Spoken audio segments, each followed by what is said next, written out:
Эфирда яңалыклары вакыты студияда Лейсен Галиева, исәнмесез бүгінгі шығарылышының төп темалары.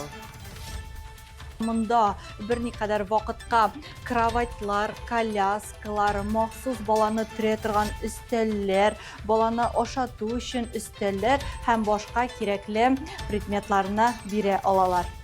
Гаилә үзәге. Әлмәттә балаларны тәрбияләүдә комплекслы ярдәм күрсәтү өчен күп функцияле үзәк ачылды.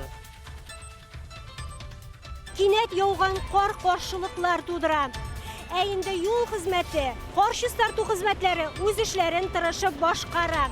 Кар белән көрәш дәвам итә. Азнакай районы коммуналь хезмәткәрләре көчәйтелгән режимда эшли.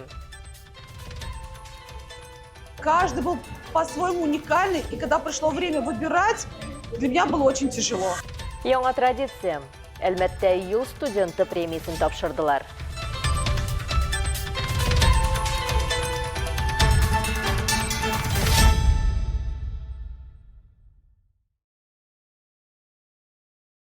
Балалар тәрбияләү, социаль ярдәм алу һәм үз хокукларыңны яклау белән бәйле мәсьәләләрне хәл итү җиңеләйде. Әлмәттә республикада беренче яңа күп функцияле гаилә үзәге ачылды. Аның төп принцибы нинди һәм ул кайсы хезмәтләрне берләштерә? Җаваплар Алсу Нуриева материалында. Яна үзенчәлекле бала әнисе. Күп функцияле гаилә үзәгенә индивидуаль реабилитация планы турында ачыклык кертергә килә. Нужно узнать по поводу ИПРки, там поменяли вот ребенку, консультацию получить. До этого все было оформлено, а сейчас вот поменяли, и вопросик появился, поэтому пришла и не узнала. Яңа үзәкнең төп бурычы гаиләләр төрле мәсьәләләрне оператив һәм уңайлы хәл итә алырлык бердәм киңлек булдыру. Биредә психологик һәм социаль консультацияләр, хокукый ярдәм, әтиәннәр өчен белем бирү программалары, пособие һәм ташламалар алуда ярдәм итү, шулай гаилә ялын һәм чараларны оештыруны да кертеп, ата-аналарга һәм балаларга һәр яклап ярдәм итүгә юнәлдерелгән хезмәтләрнең киң спектры тәкъдим ителә. Аз керемле гаиләләрдә бала туган очракта әтиәннәр шулай ук бирегә мөрәҗәгать итә ала. Аларга монда берникадәр вакытка кроватьлар, коляскалар, махсус баланы төрә торган өстәлләр, баланы ашату өчен өстәлләр һәм башка кирәкле предметларны бирә алалар. Өлкән яшьтәге кешеләрне, инвалидларны һәм каты авыруларны карау өчен дә махсус җайламалар бар. Әлмәттә яшәүче һәр 4нче кеше хезмәт яшеннән өлкәнрәк граждан. Шуңа күрә бу аеруча актуаль ди. Татарстан Республикасы хезмәт, халыкны эш белән тәэмин итү һәм социаль яклау министры урынбасары Юлия Абдреева. Здесь тоже на бесплатной основе на 3 месяца мы можем предоставить, потом уже человек либо получает эти средства на дому уже от социального фонда, либо с нами продолжает работать. Үзәк бер тәрәзә принципы буенча эшли. Үзендә социаль, юридик һәм административ хезмәтләрне берләштерә. Үзәктә 30 белгеч, шуларның 14-е гаиләләрне чишелеш табылганчага кадәр озатучы кураторлар. Здесь у нас оказывается психологическая помощь, юридическая помощь. То есть любая семья может обратиться в данный семейный многофункциональный центр. И от выявления проблем до ее решения, то есть будет сопровождать куратор семьи. Мондай үзәк республикада беренче. Ул гаиләләргә комплекслы ярдәмнең заманча һәм кирәкле форматы кертелә торган муниципалитетлар рәтенә Казан белән бергә керә. Очень красивый. Хорошо. Очень хорошо переделали, очень хорошо. Биредә теләгән һәр гаилә ярдәмгә өметләнә ала. Яңа үзәк опека халыкка социаль хезмәт күрсәтү комплекслы үзәгенең гаиләгә һәм балаларга социаль ярдәм бүлекчәсе базасында ачылды. Алсу Нуриева, Фәлсафин, яңалыклар вакыты, Луч Әлмәт телекомпаниясе.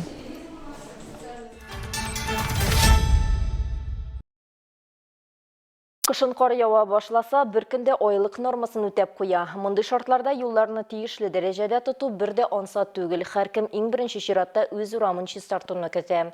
Азнакай районы авыллары һәм шәһәр урамнарында автомобиль юллары идарәсе шәһәрне яшелләндерү һәм төзекләндерү буенча күп тармаклы җитештерү предприятиесе техникалары соңгы вакытта кардан чистартуны көчәйтелгән эш режимында алып бара. Шәһәрне кардан арындыру эшләре хакында тулырак алдагы материалда.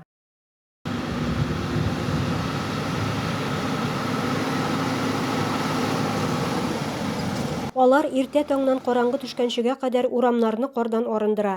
Йорт араларында, ишек аларында без идарәче компанияларның тырыш хезмәтен күрәбез. чистят хорошо. Барда яхшы, әйбәт чистарталар. Кичә генә кар яуган иде, инде бүген җыештыралар. Үз машинам янында калган карны мин үзем алып бетерәм. У меня машина у самого здесь стоит. Шәһәр буенча алганда чистарту эшләренә 10 берәмлек техника җәлеп ителгән.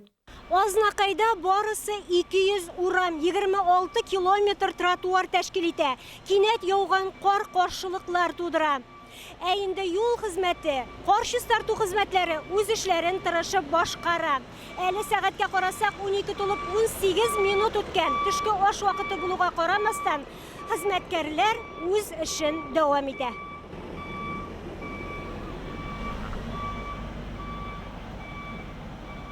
Кардан арынган юллар ишек аллары иркенәеп яктырып кала, ләкин кайвакыт ишек алдын чистартуга халык үзе үк кымашаулык тудыра. Вот эта машина, башкирские номера. Менә бу машина башкорт номеры белән июль аеннан бирле кузгалганы юк. Беренчедән, башка машина йөртүчеләр өчен уңайсыз куелган. Икенчедән, күпме тотарга була инде, хуҗасын да белмибез. Каян ул, кем ул? Кешеләр сөйләве буенча ул авылдан. Авылына кайтарып куйсын машинасын. Люди говорят, вроде с деревни, ну пусть деревню отвозят. Җитәкчелек тарафыннан кар чыгаруда барлык булган махсус техниканы нәтиҗәле файдалану таләбе куелган. Илмира Шарифуллина, Алмаз Ихсанов, яңалыклар вакыты, Луч, Әлмәт телекомпаниясе. Бөгелмәнең Хади Атласы исемендәге 14-нче гимназиясендә иң яхшы татар теле һәм әдәбияты укытучысы конкурсының муниципаль этабы булып узды. Бәйгедә 10 укытучы көч сынашты. Тулырак алдагы сюжетта. Сезгә мин шигырь юллары тәкъдим итәм. Әйдәгез укып карыйк. Иң яхшы татар теле һәм әдәбияты укытучысы конкурсы укытучылар өчен педагогик эшчәнлекне үстерүдә мөһим этап булып тора. Анда катнашу шәхес сыйфатларына бәя бирергә ярдәм итә, үз күнекмәләреңне һәм белемнәреңне күрсәтергә мөмкинлек бирә, ә педагогларны яңа казанышларга этәрә. Бүген без иң яхшы татар теле һәм әдәбияты укытучысы бәйгесен үткәрәбез. Бу безнең муниципаль этап. Бу этапта безнең барлыгы 10 укытучы катнаша, калган мәктәпләр барысы да катнашты.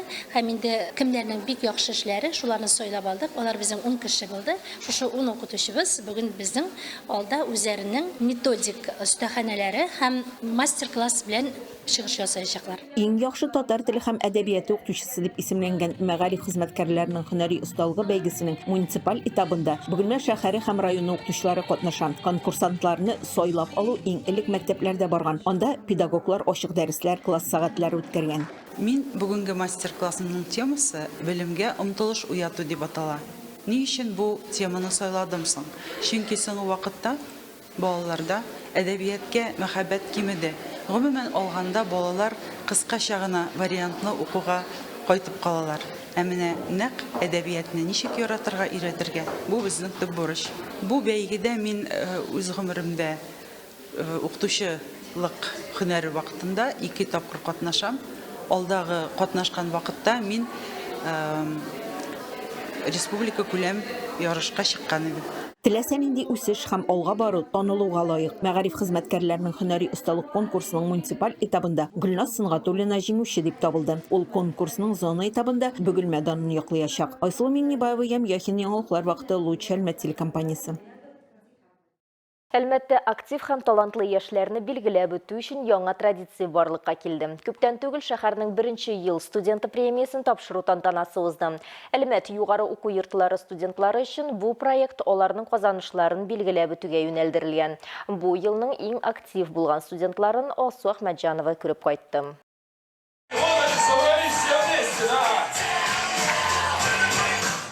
Ел студенты тырыш хезмәтне, иҗади фикерләүне, лидерлык сыйфатларын һәм актив гражданлык позициясын тану өчен оештырылган чара. Проект хәзерге вакытта безнең шәһәр һәм республика үсешенә зур өлеш кертә торган яшьләрне берләштерә. Поддержка, давайте еще раз громче. Классно получилось. Я не представляю студенческую жизнь без всяких мероприятий, форумов и всего остального. Шәһәрнең барлык уку йортларыннан бәйгедә катнашу өчен 40-тан артык гариза килгән. Шартлар буенча 3 минутлык үз-үзенә тәкъдим итү, сорауларга җавап бирү һәм номинациялар буенча махсус сынауларны үтү каралган. Һәр сынауны экспертлар комиссиясе бәяли. Әлеге тантана шушы бәйге этапларына нәтиҗә ясау булып тора. Әлмәт егете политехник техникум студенты Данис Сабиров әлеге тантанада иң дәрәҗәле бүләкне алды.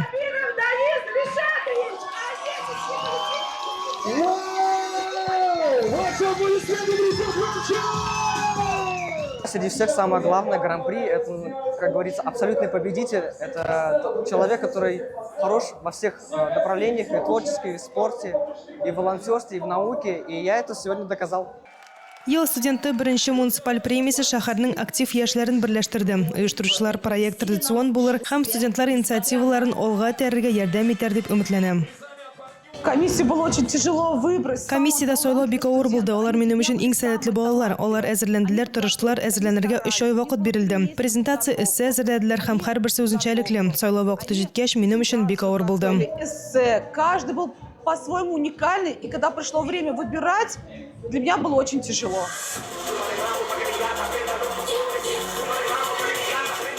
Алсу Ахмаджанова, Рафаэль Сайфин, Яңакар вакыты, Луч, Әлмәт телекомпаниясе.